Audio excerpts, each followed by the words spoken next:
Olá a todos, sejam bem-vindos a mais uma aula de topografia. Eu sou o professor Leonardo Ercolim Filho e juntamente com a professora Maria Aparecida Zanetti, nós somos professores do Departamento de Geomática da Universidade Federal do Paraná e hoje nós vamos continuar com a nossa aula prática de planimetria sobre cálculo de poligonais planimétricas com Excel. Então, na primeira aula, na primeira parte da nossa aula prática, nós vimos como calcular uma poligonal aberta, seja com um ponto e um azimuth ou 2 pontos de coordenada conhecida. E hoje nós vamos ver um pouquinho do cálculo de uma poligonal enquadrada, que é uma poligonal aberta, geometricamente aberta, porém ela tem a característica de ter 2 pontos de coordenadas conhecidas no início, que nós chamamos de linha de base inicial, e 2 pontos de coordenadas conhecidas no fim da poligonal. Nós chamamos de linha de base final, linha de base de fechamento. Qual é a vantagem disso? Que eu tenho uma poligonal aberta, porém, dado o controle inicial e o controle final, eu consigo calcular os erros de fechamento, tanto angular quanto linear. Esse tipo de poligonal é bastante utilizado em projetos lineares, projetos de rodovias, ferrovias, projetos de dutos, porque não há necessidade de você retornar para o ponto de origem. Então, você tem um controle no início e um controle no final, você consegue calcular a coordenada de cada um dos vértices com a devida precisão e também controlando os erros tanto de fechamento angular quanto linear. Então, vou mostrar para vocês aqui na nossa planilha como que está o esquema do nosso levantamento. Então, nós temos aqui os 2 pontos de coordenada conhecida, que eu chamei de ponto 1 e ponto 2. Tem todos os demais ângulos horizontais e distâncias horizontais medidas. E também eu tenho os pontos 6 e 7 também de coordenadas conhecidas. Então, eu vou mostrar para vocês como que eu organizo as informações aqui no Excel. Essa aula é um pouco mais dinâmica, que eu vou mostrar o passo a passo do cálculo. E aí vai ficar bem simples para poder entender o raciocínio de como resolver esse tipo de poligonal. Então, aqui, inicialmente, eu vou lançar as coordenadas do ponto 1. E também vou lançar as coordenadas do ponto 2, 765, 1112.427. E aí, para eu poder calcular o meu azimuth de partida, que eu não tenho aqui, mas eu tenho condições de calcular, porque as coordenadas da linha de base foi dado, eu tenho que iniciar calculando os meus deltas. Então, delta x e o delta y. Então, eu tenho os valores de ΔX e ΔY, que são calculados a partir dessas coordenadas aqui, coordenadas do ponto 1 e coordenadas do ponto 2. Então eu tenho aqui o dx positivo, o dy negativo. Eu já sei, pelo conhecimento que nós temos de poligonal e de orientação de azimuth, que o meu azimuth vai estar localizado no segundo quadrante. Porém, eu vou mostrar aqui para vocês uma forma de implementar um cálculo no Excel, cujo quadrante é determinado de forma automática. Então eu vou concatenar 4 fórmulas, que são 4 situações possíveis, que vão analisar os deltas e automaticamente vai me retornar qual quadrante pertence o meu azimuth. Esse é um conceito um pouquinho mais avançado da parte do Excel, onde você concatena várias fórmulas, e aí você deixa a planilha um pouco mais completa para tratar todas as situações. Então, para eu implementar, eu vou utilizar uma condicionante que chama C e E. Por quê? Eu vou tratar 2 regras ao mesmo tempo. Então, se E, o meu dx for maior que 0 e o meu dy for maior que 0, o que eu tenho? Eu tenho a minha situação no primeiro quadrante. Então, deixa eu só voltar aqui, fechar o meu parênteses. Aqui, fechei o meu parênteses. Eu tenho, se verdadeiro, eu tenho o primeiro quadrante, que é se ele tem o valor positivo para o dx e positivo para o dy. E aí, o que eu faço? Eu copio essa fórmula e vou tratar ela 4 vezes, porque são 4 as possíveis situações. Então, se o meu dx for maior que 0, o meu dy for maior que 0, eu tenho o primeiro quadrante. Agora, se o meu dx for maior que 0 e o meu dy for menor que 0, significa que o meu azimuth está no segundo quadrante. Se eu tiver o meu dx menor que 0 e o meu dy também menor que 0, eu vou ter o meu resultado no terceiro quadrante. E por fim, se eu tiver o meu dx menor que zero, meu dy maior que zero, vai ser o meu quarto quadrante. Então aqui eu vou tirar esse ponto e vírgula, já que eu fechei as minhas condicionantes. Fecho a primeira, fecho a segunda, fecho a terceira, fecho a quarta. Tenho a última fórmula. E eu tenho automaticamente o resultado do quadrante, que é calculado a partir destas fórmulas concatenadas. Então essa é a vantagem de implementar uma fórmula. Ela fica um pouco mais extensa, né? Como vocês podem ver aqui, ela fica um pouco mais extensa, porém tem a facilidade de que agora ela está pronta para tratar todas as situações. É óbvio que aqui não consideramos ainda as direções principais, norte, sul, leste, oeste, onde os ΔX, ΔY são iguais a zero. Então, nós temos que tratar também, por quê? Porque muitas vezes, se eu tenho um azimuth igual a 0, 90, 180 ou 270, eu tenho divisão por zero, e aí no cálculo do azimuth eu posso ter problema. Mas aqui nós não vamos tratar só os quadrantes principais como exemplo. É importante vocês fazerem em casa também esse teste. E aí eu vou calcular o meu azimuth.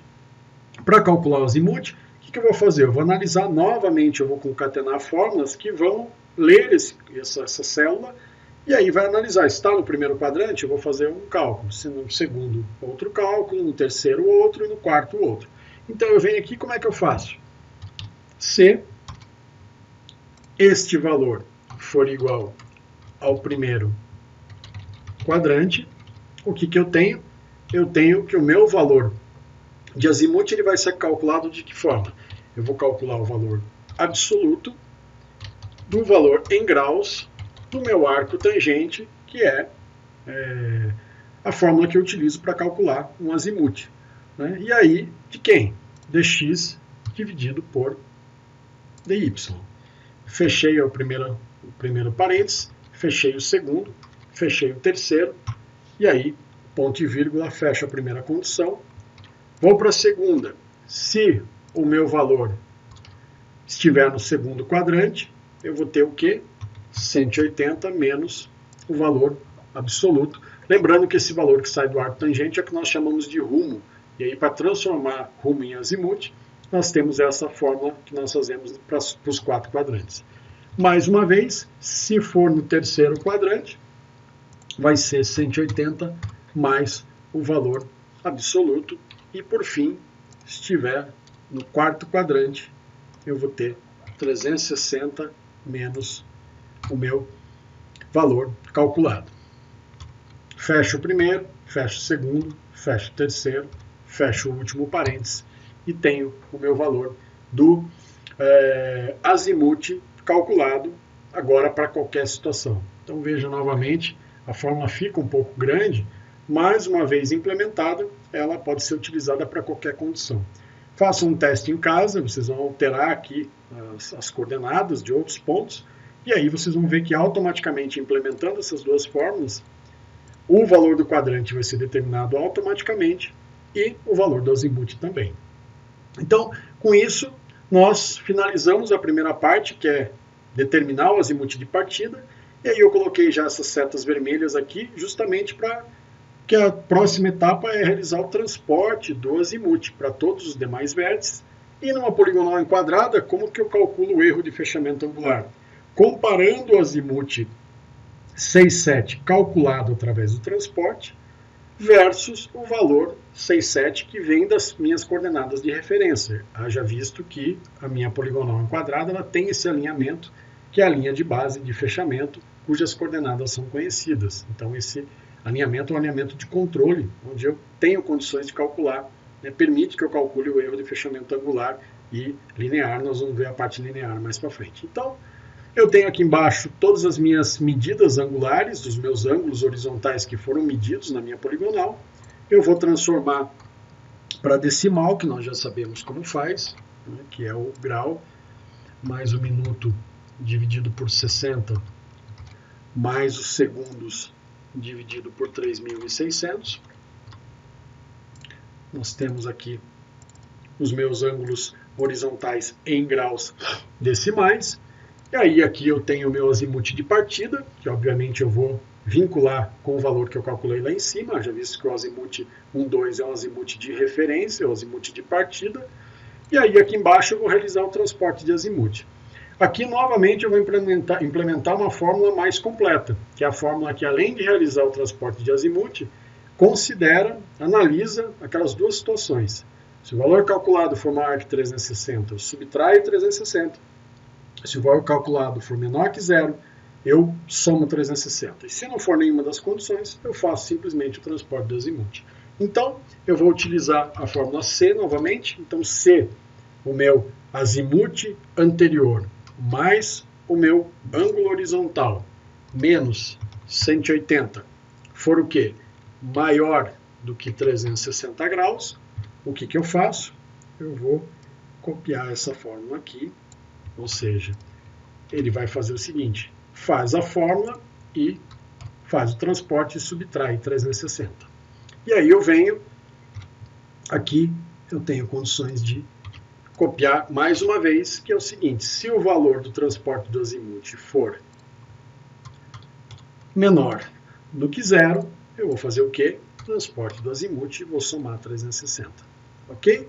E se não for nenhuma dessas condições, eu tenho que fazer o quê? Eu tenho que realizar o transporte simplesmente. Calcular o meu valor, que é o azimuth anterior mais o ângulo horizontal menos 180.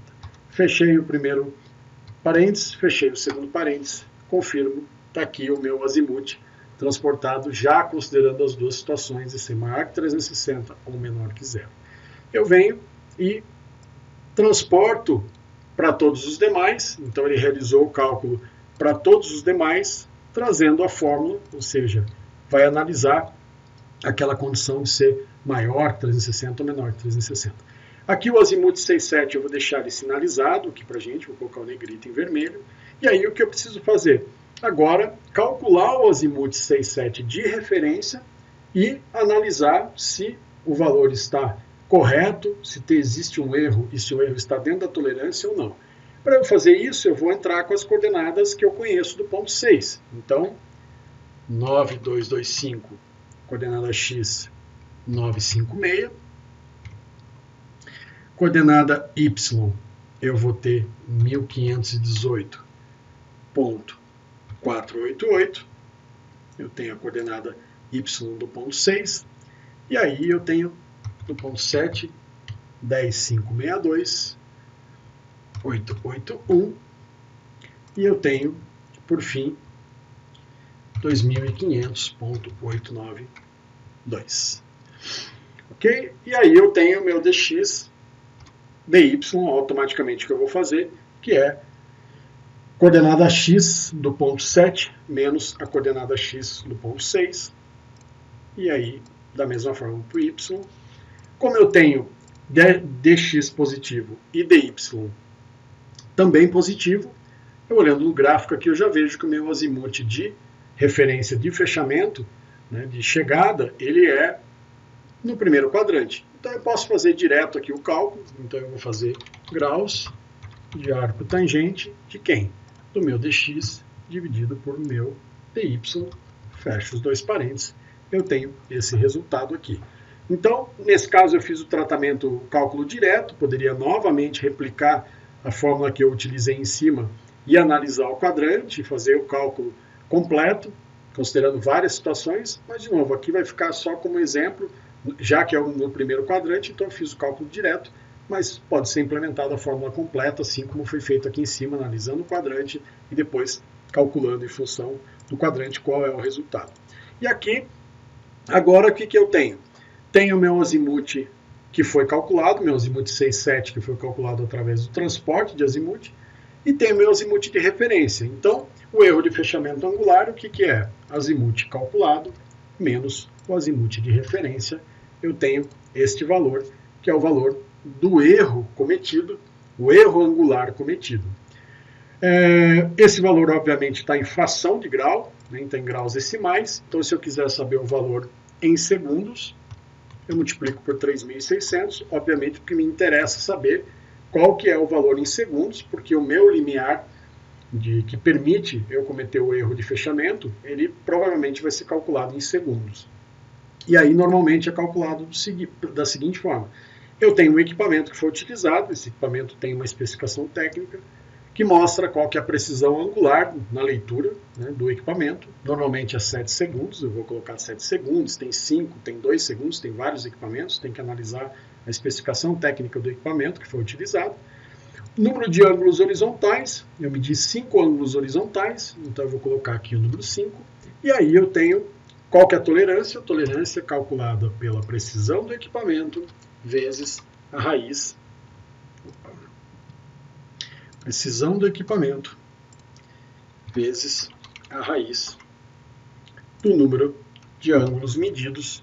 Eu vou ter o valor de 15,7 segundos, que é um valor de limiar suficiente. Já visto que o meu erro aqui angular cometido é muito pequeno, 1/10 praticamente da minha tolerância. Então, a partir disso, eu tenho o meu erro dentro da minha tolerância, o erro cometido dentro da minha tolerância, então eu posso continuar com os cálculos.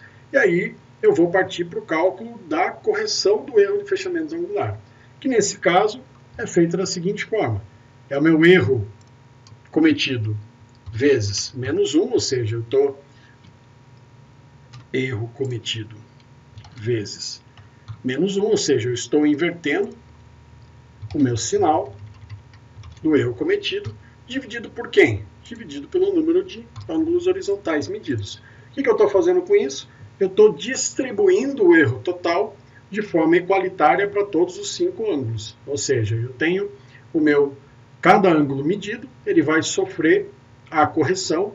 Nesse caso, como meu erro foi negativo, ou seja, meu azimuth calculado é menor que meu azimuth de referência, eu preciso somar a correção a cada um dos ângulos horizontais quando eu fizer o transporte do azimuth, para justamente calcular os meus azimuths corrigidos e, uma vez calculado o azimuth 6,7 novamente, ele tem que coincidir exatamente com o meu valor de referência. Se não tiver essa coincidência, isso significa que eu não consegui efetuar a correção de forma adequada. Então, eu vou partir agora para o transporte de azimuth. Então, o azimuth 1,2 continua sendo o mesmo de referência. E aí, o meu azimuth 2,3 corrigido, quem vai ser? Vai ser meu azimuth 1,2 de referência, mais o meu ângulo horizontal, que é o ângulo horizontal medido em decimal, mais menos 180, mais o meu erro cometido. Então, o meu erro cometido nesse caso é positivo, então ele vai somar o valor, né, a mais para que eu possa chegar ao valor do azimuth de referência. Se fosse o contrário, se eu tivesse um erro de fechamento angular positivo, a correção ia ser negativa. Quando eu somar, automaticamente vai subtrair o valor correspondente ao erro. E aí eu confirmo, e aqui não vou implementar a mesma fórmula que foi implementada aqui em cima, simplesmente vou fazer o transporte do azimuth e venho e arrasto até o final. Quando eu fiz isso, eu tenho o meu resultado, só que é importante aqui antes, vejam que eu arrastei aqui, ele automaticamente não fixou a fórmula correspondente ao erro. Então eu vou deletar as fórmulas aqui e eu tenho que fazer uma sintaxe aqui, que é chegar na célula, utilizar a célula, selecionar a célula que corresponde ao erro e vou utilizar a tecla F4 e vou fixar. Quando eu fixo essa célula, ele mostra esse dólar tanto na coluna, que é letra, quanto em linhas. Então, quando eu fizer isso, automaticamente eu vou arrastar todos os demais valores e notem que a célula continua fixada, ela não desliza, todas as demais são utilizadas, cada uma correspondente à sua linha, só a da correção que permanece no mesmo local. E aí, eu vou deixar agora sinalizado aqui em azul. Eu tenho o quê? Em negrito. Tem exatamente o mesmo resultado aqui que foi obtido como o meu azimuth de referência. A partir do momento que eu faço isso, ou seja, confirmo matematicamente o valor, o azimuth corrigido, né, o 6,7, que é o azimuth transportado agora com a correção do erro de fechamento angular, comparando com o meu azimuth de referência. Como há coincidência, eu mostro matematicamente que houve a correção do erro de fechamento angular da minha poligonal. Então, a primeira parte da minha poligonal está resolvida, ou seja, eu tenho o meu erro de fechamento angular devidamente corrigido. Então, agora o próximo passo, qual é? Eu preciso justamente calcular minhas coordenadas parciais.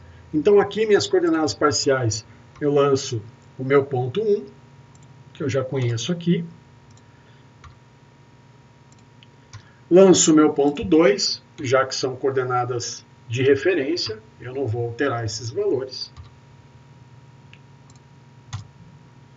Vou deixar aqui com 4 células.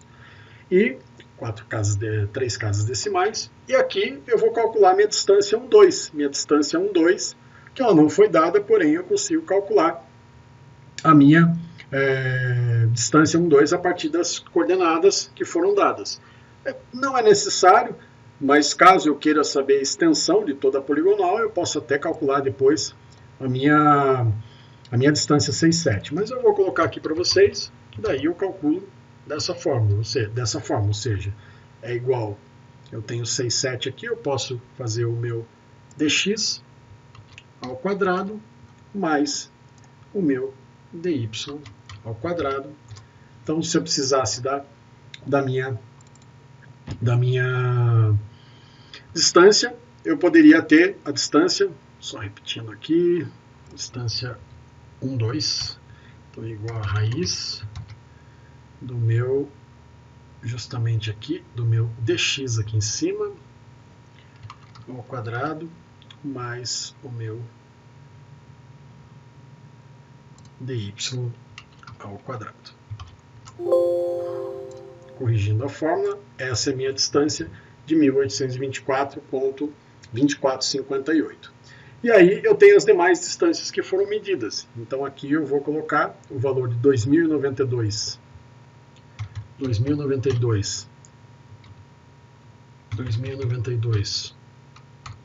ponto 4691, que é a minha distância 23. Vou colocar a minha distância 34, que é 2766.1558. Vou colocar a minha distância 45.2243.9839. E por fim, minha distância 5, 6, que é igual a 1.867.1518. Eu vou, como essas distâncias são distâncias criadas sinteticamente, eu vou até tirar aqui a última casa decimal, para que justamente provoque um erro de fechamento linear, para que a gente possa analisar esse erro de fechamento linear. Então, agora o que eu vou fazer? Eu vou fazer o transporte de coordenadas. E aí eu preciso fazer só até a coordenada 6. Por quê? Porque a coordenada 7 ela é uma coordenada de referência. Então, eu vou realizar o transporte de coordenadas. E como que eu faço o transporte de coordenadas? Transporte de coordenadas é a minha coordenada, a coordenada que eu quero é a coordenada do ponto anterior, mais a distância vezes seno do azimuth. Nesse caso é importante o seguinte, tenho que utilizar os azimuths corrigidos. Por quê? Porque eu já eliminei o erro de fechamento angular. Então, para eu saber qual é a parcela de erro de fechamento linear, eu tenho que trabalhar com os azimuths corrigidos. Então, por isso que eu já tenho seno e cosseno calculado aqui. Então, a coordenada do ponto 3 é igual à coordenada do ponto 2, mais a minha distância horizontal, vezes o seno do azimuth de 2 para 3. Está aqui, fechando o parênteses, ele automaticamente vem, eu faço o cálculo para os demais, coordenada do ponto 6, e aí faço a mesma coisa, coordenada y do ponto 3 vai ser a coordenada y do ponto 2, mais a distância, vezes o meu cosseno no ângulo, fecho o meu parênteses, eu tenho esses valores aqui de coordenadas. Vou deixar aqui calculado, em realce aqui também, que são as coordenadas do ponto 6, tanto x quanto y. E aí eu vou verificar o erro de fechamento linear. Então eu vou lançar aqui minhas coordenadas do ponto 6 de referência, vou lançar aqui e vou colocar também as coordenadas x e y, ou seja, eu tenho esses valores que são os valores de referência que foram dados aqui no meu esquema, minha coordenada de chegada, e aí comparando eu tenho coordenada o quê? Calculada menos a coordenada de referência na componente x, eu tenho o meu erro de fechamento linear na componente x, e da mesma forma eu tenho o meu valor em y calculado menos o valor de referência, eu tenho aqui um erro bem pequeno, que é justamente chegar a 1 milímetro na componente x e 5 milímetros na componente y. Se eu quisesse, eu podia mexer aqui, eu posso, por exemplo, alterar o valor aqui, que ele vai automaticamente mostrar para mim um erro maior, apenas para ficar mais ilustrativo. Então eu vou colocar aqui, muda pouca coisa, eu estou só alterando aqui os valores, vou colocar aqui 4, aqui eu vou colocar 5, aqui eu vou colocar 7 e aqui eu vou colocar 2. Novamente ele acaba ficando bem pequeno, o meu erro, então eu vou trabalhar com esses valores, que são valores correspondentes a esse erro de fechamento linear. E aí eu vou calcular o erro planimétrico, que é correspondente, que é resultante dessas componentes aqui, que leva em consideração tanto com o somatório de distâncias que foram medidas, distâncias planimétricas, pela resultante do erro que eu tenho aqui nas componentes x e y. Então, como que eu calculo o erro planimétrico? É igual ao somatório das distâncias,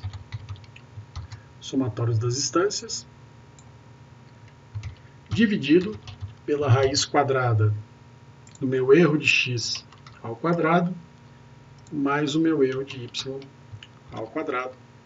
Eu tenho esse resultado, e aí eu vou ter aqui um valor bem grande de erro de fechamento, um denominador bem grande, que me dá um erro planimétrico bem pequeno, ou seja, 1 para 2.035.346, que nesse caso, este erro planimétrico aqui, normalmente ele tem que ser comparado com o erro planimétrico que está preconizado de acordo com a precisão da minha poligonal. Então, vai ter, de acordo com a BNT, um valor previsto lá na escala 1 para 50 mil, 1 para 1.000, 1 para 300 mil, o que quer que seja. E aí, de acordo com a classe, nós vamos ter um erro planimétrico calculado, e esse erro planimétrico calculado, eu vou comparar com o resultado, que eu tenho, o valor calculado, com o valor que eu tenho de referência no meu limiar da minha precisão da minha poligonal. Se esse valor estiver dentro, ou seja, se o resultado do meu erro planimétrico for menor do que o estabelecido no limiar da precisão da poligonal, eu tenho meu resultado aprovado e posso continuar com os cálculos. E aí, como é que eu calculo as correções? Então, as correções eu vou fazer da seguinte forma. É o valor da correção em x, é o meu erro em x. Vou travar ele aqui para manter o mesmo erro, vezes menos 1, que multiplica a minha distância dividido pela soma das distâncias. E aí eu vou travar a soma das distâncias, e aí eu tenho esse resultado da minha correção para todos os demais vértices. Eu tenho aqui primeiro, segundo, terceiro e quarto. Vou deixar aqui com um pouco mais de casas decimais para ficar mais fácil de visualizar. E da mesma forma aqui está sendo utilizado o erro de x, que está fixado. E aí eu tenho o meu erro de y, vezes menos 1, vezes, abre parênteses, eu tenho minha distância dividido pela soma das distâncias. Confirmo, arrasto para todos os demais, e eu tenho todas as demais correções calculadas. Importante aqui, eu vou fazer uma soma, e vou somar aqui também. Vou deixar com mais uma casa aqui. Só pelo seguinte motivo. O que é importante quando a gente faz o cálculo da correção do erro de fechamento linear. O somatório das correções ele tem que ser exatamente igual ao erro cometido no sinal contrário. Se eu não tiver essa condição atendida, eu fatalmente vou ter as coordenadas que não vão estar coincidentes, principalmente com a coordenada de fechamento. Haja visto que aqui a coordenada do ponto 6, quando calculada, ela tem que ser exatamente o valor de referência para que eu possa comprovar matematicamente que eu eliminei o meu erro de fechamento linear. Então aqui eu vou lançar o meu ponto 1, vou lançar a coordenada x, y e também do ponto 2. Ok? E aí eu vou realizar o transporte de coordenadas novamente, utilizando o meu azimuth corrigido, né, ou seja, sem o erro de fechamento angular, e agora eu vou corrigir o meu erro de fechamento linear. Se tiver tudo ok, tudo correto com relação aos cálculos, esta coordenada do ponto 6, vou colocar aqui o ponto 7, ponto 7 aqui como referência, só para a gente poder gerar o gráfico depois. Esta coordenada aqui, quando calculada, ela vai ter que coincidir exatamente com a coordenada de referência, que é a coordenada que foi lançada. Então, quem é a coordenada definitiva do ponto 3? É a de referência do ponto 2, mais quem? A distância vezes o meu seno do azimuth corrigido, mais a minha correção. E da mesma forma, eu tenho aqui y do ponto 3, y definitivo do ponto 3, é y de referência do ponto 2, mais a minha distância, vezes o meu cosseno, mais a minha correção.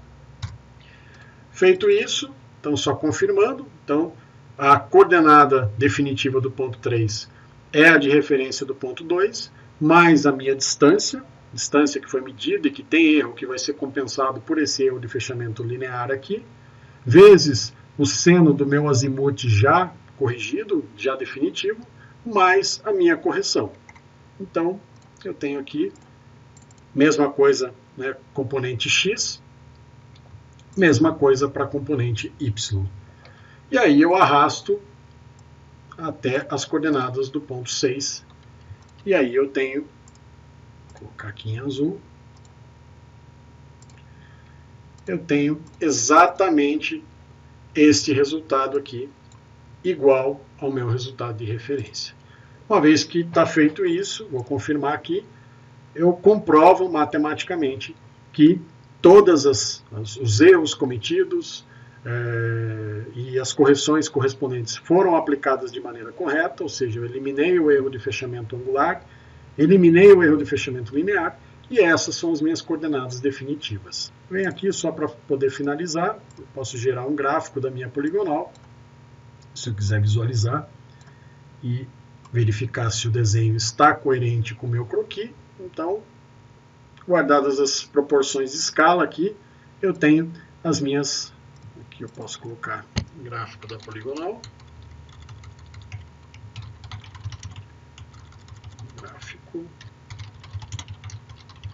poligonal, e aí eu tenho o meu resultado, sendo que cada um desses pontos correspondem aos vértices e, consequentemente, os vértices que são as coordenadas definitivas. Ok? Então, por hoje é isso. Quero agradecer a atenção de todos. Vou deixar meu endereço de contato, assim como da professora Maria Aparecida Zanetti. E, caso tenha alguma dúvida, nós estamos à disposição. Ok? Por hoje é isso. Até a próxima.